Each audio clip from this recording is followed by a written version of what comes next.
Arrimer les populations à ce phénomène marquant qu'est l'économie numérique, dixit Paul Biya, le chef de l'État, le 10 février 2016, lors de son adresse à la jeunesse, qu'il qualifia de jeunesse Android. C'était une continuité de celui émis le 31 décembre 2015, où il engageait la communauté nationale à rattraper le retard du Cameroun dans le domaine de l'économie numérique, qui constitue aussi bien un gisement d'emploi qu'un accélérateur de croissance. C'était le déclic d'un mouvement que viendra embrasser le ministre des Postes et Télécommunications, qui présidait ce jeudi les Journées nationales de l'économie numérique au Cameroun, avec comme thème la place de l'économie numérique dans les politiques publiques en vue de l'émergence du Cameroun.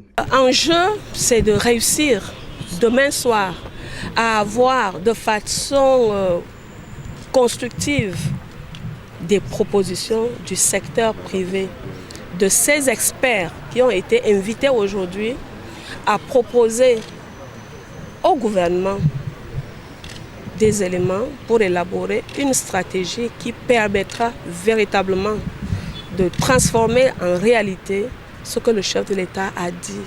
L'économie numérique, c'est le défi du siècle. Les technologies numériques transforment le monde des affaires, du travail et de l'administration publique, le déclarait Jim Yong Kim, président du groupe de la Banque mondiale. Une façon de dire que la révolution numérique est en train de transformer le monde et le retard du Cameroun ne serait pas toléré. Les inconvénients sont d'autant plus désastreux que c'est ce qu'on appelle un coût d'opportunité en économie. C'est-à-dire, c'est le coût finalement de ne pas faire quelque chose. Pourquoi ? Parce que nous sommes dans un environnement qui est un environnement global, un environnement qui est régional. Et aujourd'hui, si le Cameroun ne le fait pas, eh bien d'autres pays le feront. Et donc le Cameroun risque de perdre à terme sa position de leader dans les pays de la CEMAC, puisqu'il a une position tout à fait confortable. Il a des stations d'atterrage au bord de la mer et donc il peut prendre cette capacité pour la distribuer au niveau régional.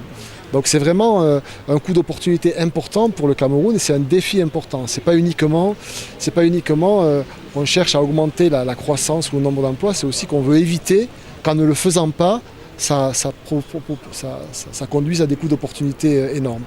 En somme, les technologies numériques peuvent favoriser l'inclusion, l'efficacité et l'innovation.